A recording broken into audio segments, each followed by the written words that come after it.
At that time, he was in such a mood, saying that he no longer wanted to paint violent paintings. He felt tired of them, having been involved in so many of them. He said, "I'm 94 years old."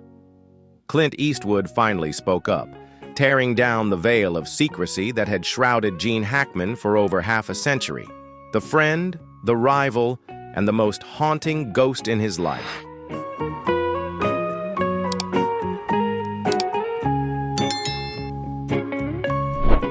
Every word Clint spoke cut through memories like a blunt knife, dragging out broken phone calls, unspoken words, almost like backstage punches exchanged after Unforgiven.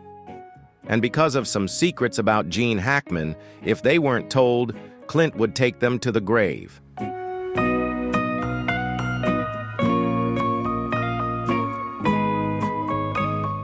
What is that truth?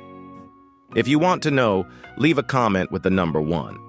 This is both a story of friendship and the tragedy of cowboys who never learned how to bow their heads, of Clint and Gene, 2 men born to face each other through the barrel of a gun until the end of their lives.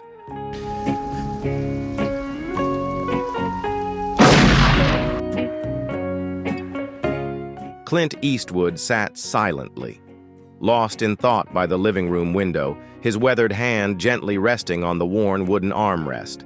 The sunset cast long shadows through the glass, washing a pale hue over the old photographs on the wall. At 94, each passing day felt like a fragile sheet of paper ready to be torn apart by the winds of memory. But today, the wind carried not the scent of gunpowder from the Wild West or the rustle of a new script.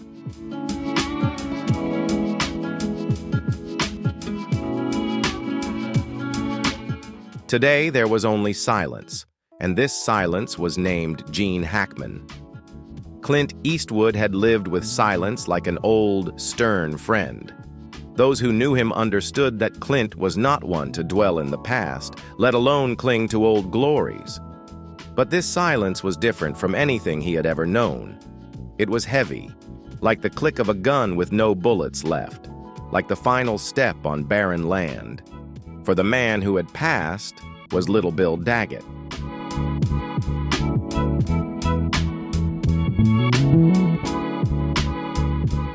Clint and Gene were not the type of friends who called each other every day or met up on weekends. They were the kind of friends from an old generation, men who communicated through glances, nods, and brief exchanges between scenes. Unforgiven was not just an Oscar-winning film. It was a thread that bound the 2 Western souls together. Throughout Hollywood history, countless pairs of colleagues have turned into enemies, but Clint and Gene never allowed awards or stage lights to overshadow the respect they had for each other.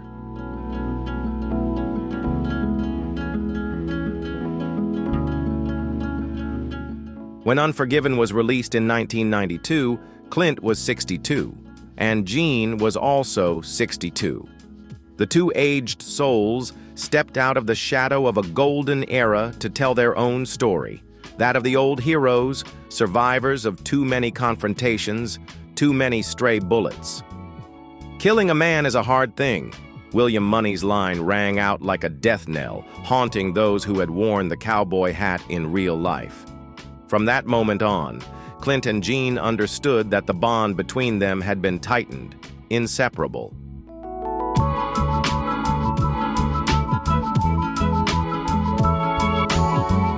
But time shows no mercy to anyone.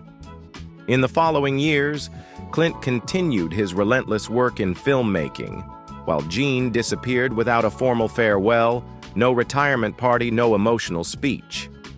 Gene Hackman, the tireless cop Popeye Doyle, the man who once shook America to its core, suddenly vanished from Hollywood's radar as if he had never existed. Clint called a few times, then stopped. He understood that sometimes old cowboys choose to quietly fade into the darkness, like the final bullet falling to the floor.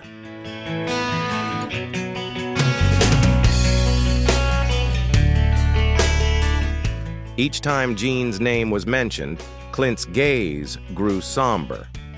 He was one of the best, he said, then fell silent. No one knew what they had said to each other after their last meeting. All anyone saw was that whenever Unforgiven was brought up, Clint would retreat into his private room, sit quietly beside his old guitar, and softly pluck a few notes.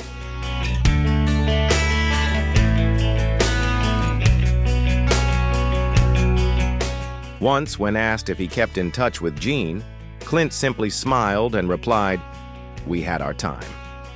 But what was the truth? No one knew. Clint was not one to easily share, and Gene even less so. Both carried the weight of lost cowboys in a digital age. They were symbols of an era when men settled everything with guns and silence. But Gene's departure, with all its strangeness and mystery, forced Clint to break that rule of never sharing.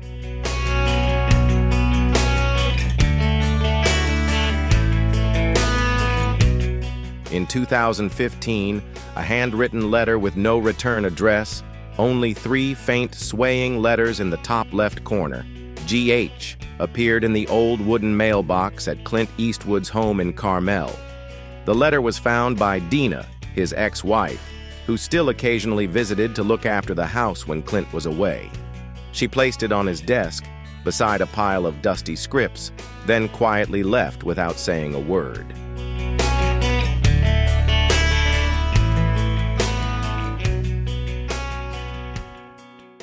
She knew that letter was more important than any million-dollar script because it came from Gene Hackman, the old friend who had haunted Clint even after they no longer stood together under the bright lights of the set.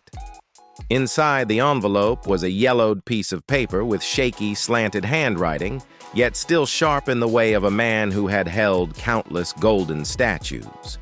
There were no greetings, no long introductions. Gene went straight to the point, as he always did when facing anything in life.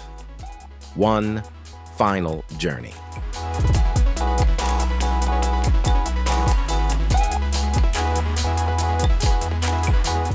Clint, it's just you and me. No Oscars, no press, no agents. Just us and a story only we can tell. Clint read that letter over and over until its edges became creased and yellowed with time, but he never replied. Not because he didn't want to, but because Clint knew that some journeys are meant to be dreamed, not lived.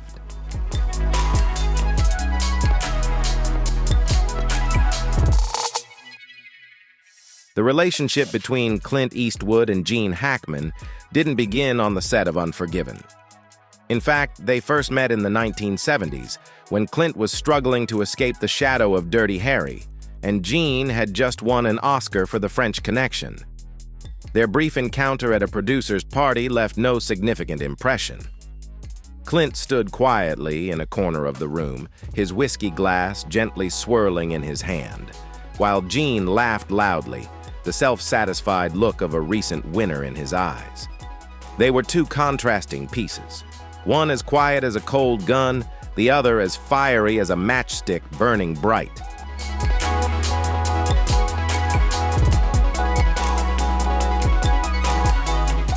Then, in 1992, Unforgiven brought them together. There was no fanfare, no trumpets, just 2 old cowboys sharing one last cigarette before the sunset. Clint never forgot the look on Gene's face after the final scene, when William Money turned his back and walked away in the rain. Gene watched him. No acting, no dialogue. Just the honest gaze of a man who knew his time was running out. From that look, an invisible thread connected them.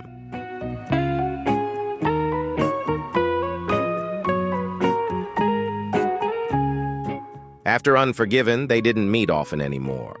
Meals became rare, calls spaced out over many years, but the handwritten letters never stopped.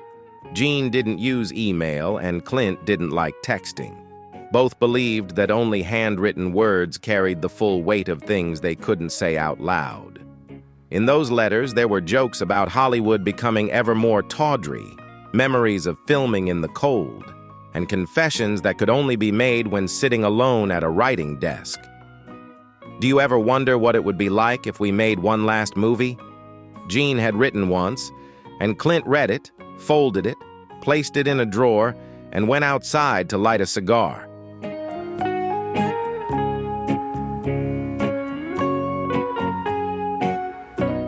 He didn't reply, not because there was no answer, but because the question itself was enough.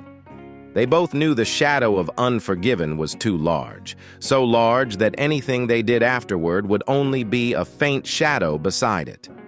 But in 2015, Gene wrote again, without hint, without hesitation. This time, he sent a direct invitation. There's a story we haven't told, Clint. The story of two men who should have died long ago but somehow survived and continue to write.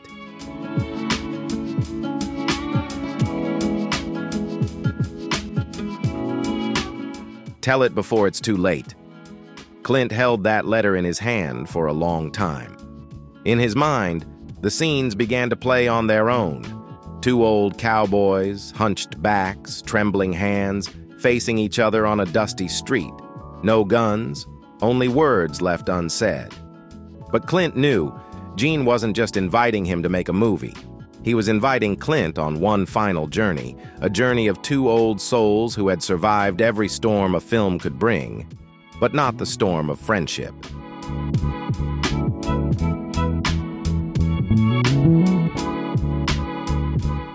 In 2018, at a corner table in a small seaside bar in Carmel, California, Clint Eastwood sat across from his longtime agent, a thick stack of scripts in front of him. These were not the usual Hollywood scripts he received every week. This was a special project, one proposed by a special person, Gene Hackman. It all started a few months earlier, when Gene, who had nearly withdrawn from public life after his last film, Welcome to Mooseport in 2004, unexpectedly called Clint.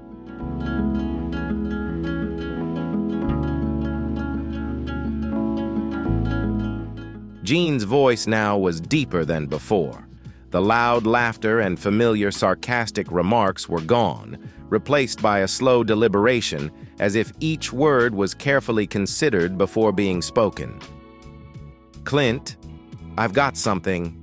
Maybe my last film. I don't know how much time I have left, but if there's one last film, I only want to make it with you. Clint remained silent for a long while on the other end of the line.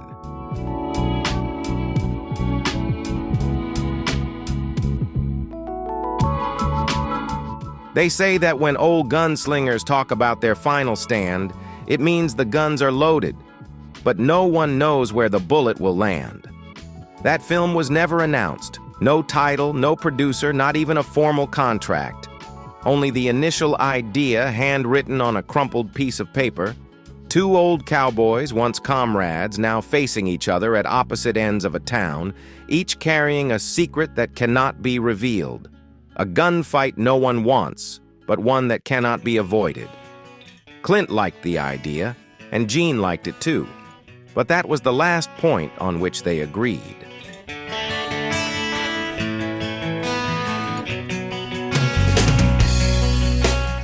The project stretched through countless arguments. Clint wanted the film to be nostalgic, a peaceful farewell to their golden era, while Gene wanted it to be cold, brutal, exposing the dark side of legends. No glory, only scars festering beneath wrinkled skin. They argued through handwritten letters, then over the phone.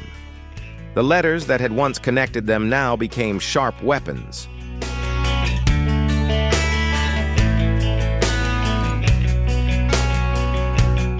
Gene accused Clint of being afraid to tarnish his own monument, while Clint mocked Gene for trying to hold on to a fading light.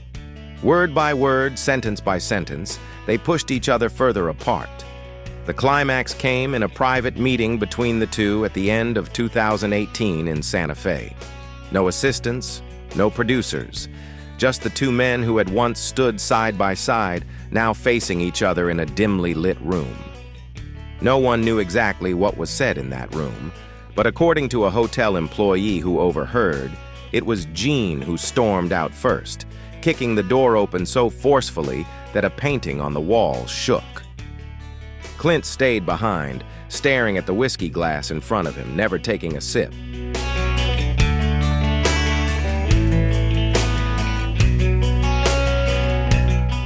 In 2021, at the height of the pandemic, when everything seemed to be at a standstill, Gene suddenly called Clint.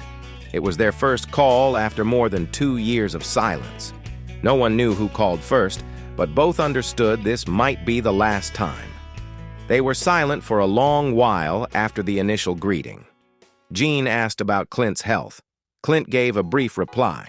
They talked about the weather, gas prices, the old films they had both been part of, but neither of them mentioned the unfinished film from 2018.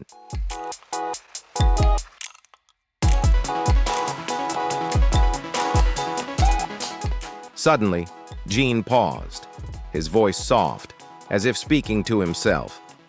"Clint, do you remember the last scene of Unforgiven when I stood there watching you ride off into the rain?" Clint remained silent. Gene chuckled lightly. "I never said it, but I knew. I knew we'd never have another one." Clint wanted to say something, but his throat tightened. The call ended with a sigh from both ends. They didn't hang up immediately, leaving it there, listening to each other's breath, as if two old cowboys stood at opposite ends of a town, hands on the gun, but no one drawing. After that call, Clint told a close friend, "I don't think I'll talk to Gene again." And he was right.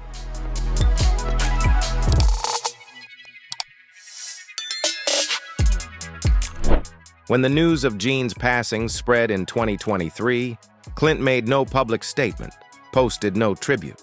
He simply withdrew to his ranch, opening an old drawer where he kept all the letters Gene had sent, from the youthful ones to the final trembling words. Clint read through them all, each word, each punctuation mark, as if trying to uncover any secret Gene had left unsaid.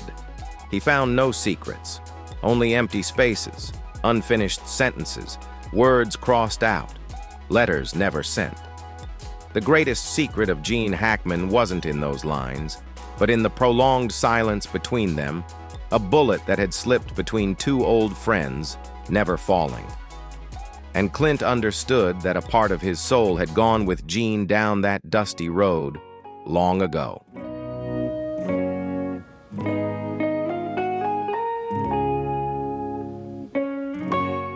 When the news of Gene Hackman and his wife, Betsy Arakawa's death was discovered in their small home in Santa Fe, it wasn't a shock to Clint Eastwood. At 94, Clint understood that quiet departures in the night were no longer unusual. What left him motionless by the window of his Carmel ranch that morning was not the news of Gene's death, but the confirmation that the final words that should have been said would now never be spoken. The press quickly surrounded him, searching everywhere for a statement from Clint.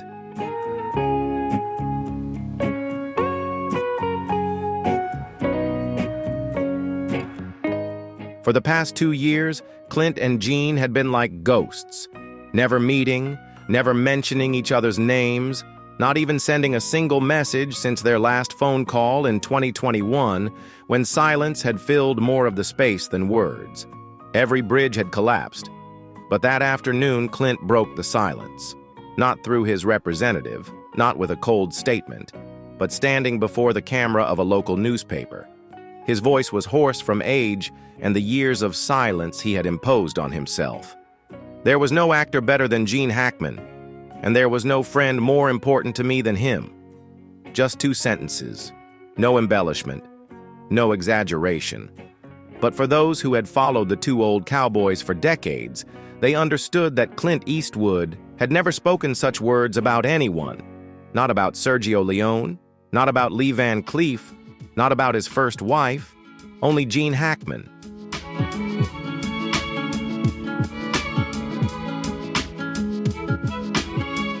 The reporters thought that was all.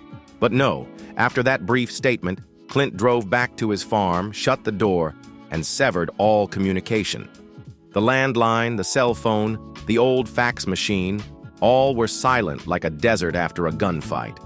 Only one call was made, to Kyle Eastwood, Clint's eldest son, who understood more than anyone the strange but deep relationship between his father and Gene Hackman. According to Kyle's account to a close friend, Clint's voice that day was different, softer but weighed down. The voice of the man with no name was gone, replaced by the voice of an old man finally admitting that he had lost the battle with himself. "We wasted too much time being stubborn old men." Just one sentence, with no explanation, no justification. But in those words was all the regret, self-deprecation, and emotion.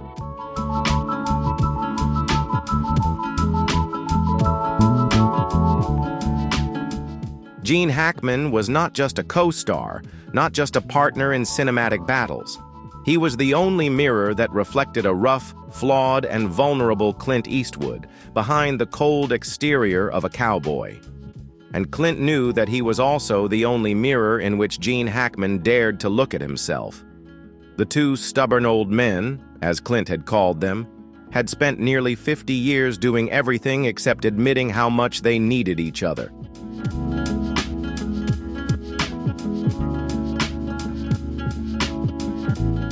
They shared letters, stories, unfinished dreams.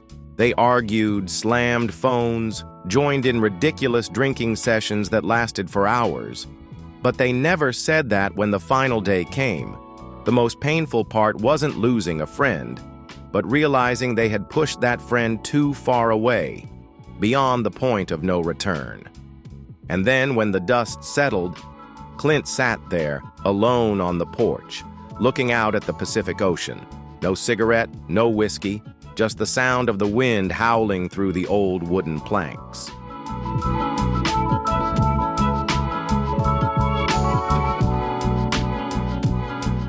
Those close to him know that Clint Eastwood is not a man who easily cries. But on that day, Kyle said that his eyes were red, tears that never fell but silently wore away the sharp edges of an old cowboy's soul. Clint had survived countless gunfights on screen, but his final battle with his own stubbornness was the bitterest defeat. The press continued to speculate, digging into whether there was a joint will between Clint and Gene, if there was a secret agreement about the unfinished movie from 2018, or if there was a final letter that Clint never sent. No one knows except Clint, and he will never tell. Do you know about that letter? If so, leave comment number 2. If not, leave number 5.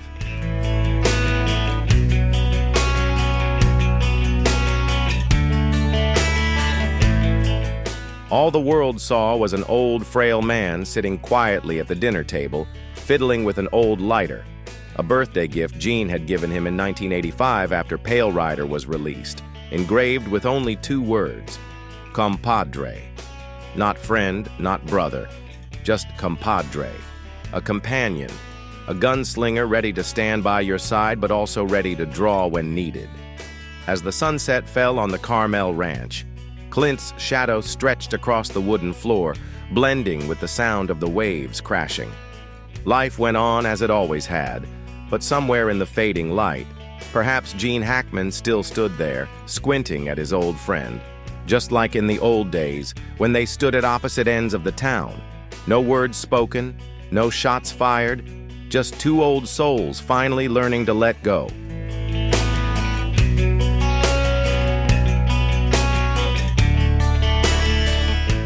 The news of Gene Hackman and his wife Betsy Arakawa's passing on a quiet afternoon in Santa Fe spread through Hollywood like a cold breeze.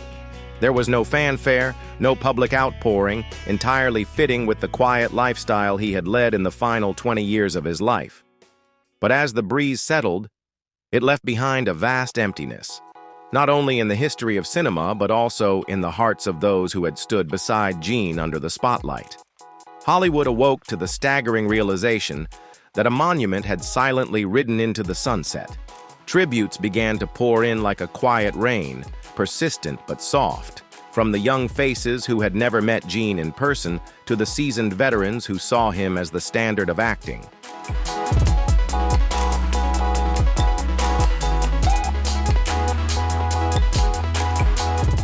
All of them shared heartfelt words, tributes for the rough but incredibly talented cowboy.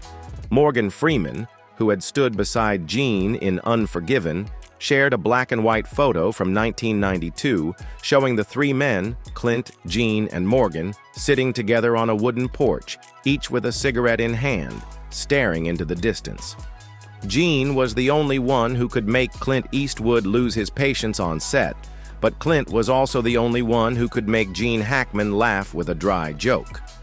They were like oil and water, unable to live without each other, but the most anticipated voice, of course, was Clint Eastwood's.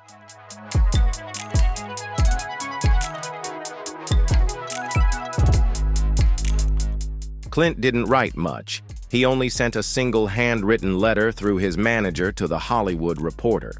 The letter was brief, but each sentence seemed to encapsulate half a century of ups and downs between the two cowboys. Gene Hackman and I were never close friends, at least not by Hollywood's definition. We didn't text each other, we didn't invite each other to birthday parties, we argued more than we laughed, we were silent more than we spoke.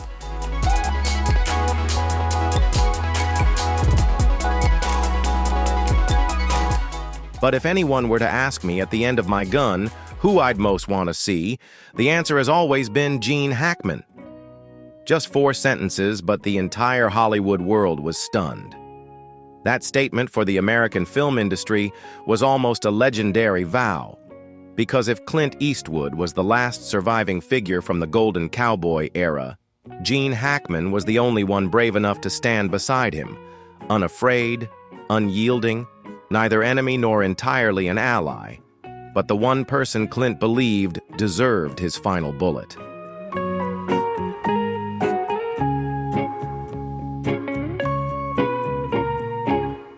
The story of Unforgiven is the one most often recalled, the brutal, grim Western where Clint and Gene first pointed their guns at each other both on screen and off. The media has retold behind-the-scenes stories, like when Gene Hackman got angry when Clint changed lines on set, or when Clint quietly walked out of a meeting because Gene made a remark that touched his director's ego. But at the end of the day, they always found their way back to each other.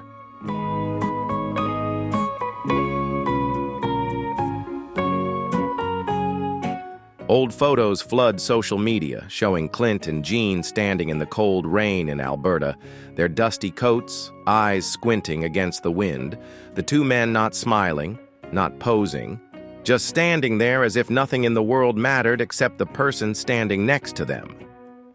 Hollywood loves flashy stories, but the story of Clint and Gene is filled with rough edges, no perfect friendship, no nights spent sharing beers, just awkward handshakes after every argument, short handwritten letters holding thousands of unsaid words.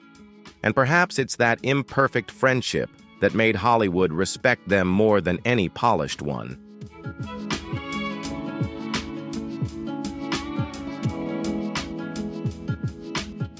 We don't have to like each other to know we need each other. Clint's words from 2004 suddenly went viral, shared across film forums. Gene Hackman had passed away, taking with him the untold secrets of his life. But Clint Eastwood remains, a lone gunslinger standing on the hilltop, gazing down at the valley of the past.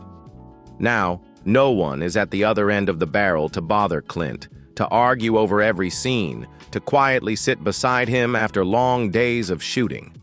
No one understood Clint Eastwood like Gene Hackman did.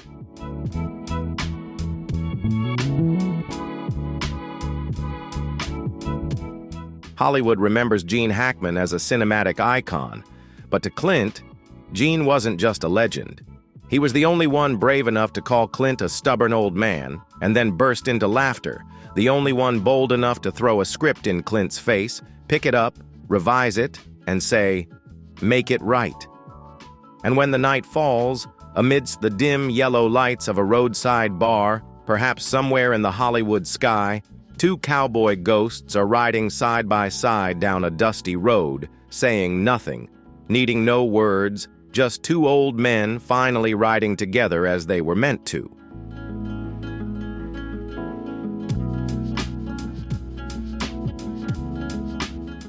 In January 2024, as winter blanketed Carmel by the sea in a layer of white snow, Clint Eastwood sat at an old wooden table by the window, his calloused fingers gripping the fountain pen that had been his companion for decades.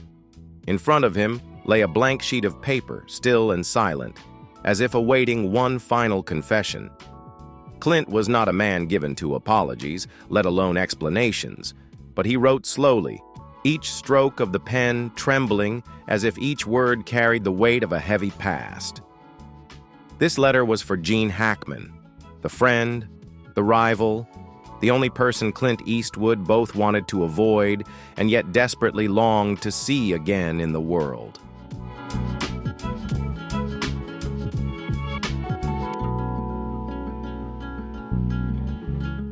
Gene, I guess we both thought we had more time.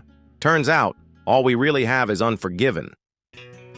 These short, harsh words were as much a reflection of Clint himself, yet behind the black ink was a lifetime of highs and lows between two old cowboys. Debates over every frame, long, silent phone calls, those glances that understood each other's breath without either ever admitting it. Clint folded the letter, placing it in a faded brown envelope, but he never sent it. The letter remained in an old wooden box in the corner of the room, alongside unwritten scripts, blurry behind-the-scenes photos, and untold memories of Gene Hackman. The box stood like a wordless diary, a place where all that Clint had left unsaid was buried.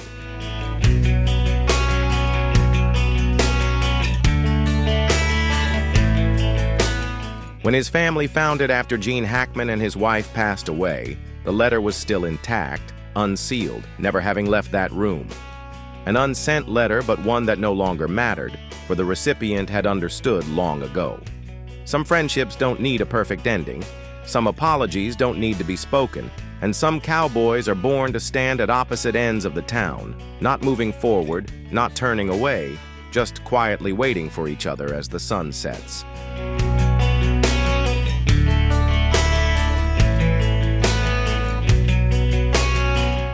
That evening, Clint sat on the porch, his eyes fixed on the fiery horizon. The shadows grew longer, slowly enveloping his frail figure, an old gunslinger who had finally come to understand that all the grudges, stubbornness, and pride between him and Gene Hackman didn't really matter. All that remained were the whispers of the wind, carrying the sound of distant hooves, where the two old gunslingers would finally ride together on a road no longer divided.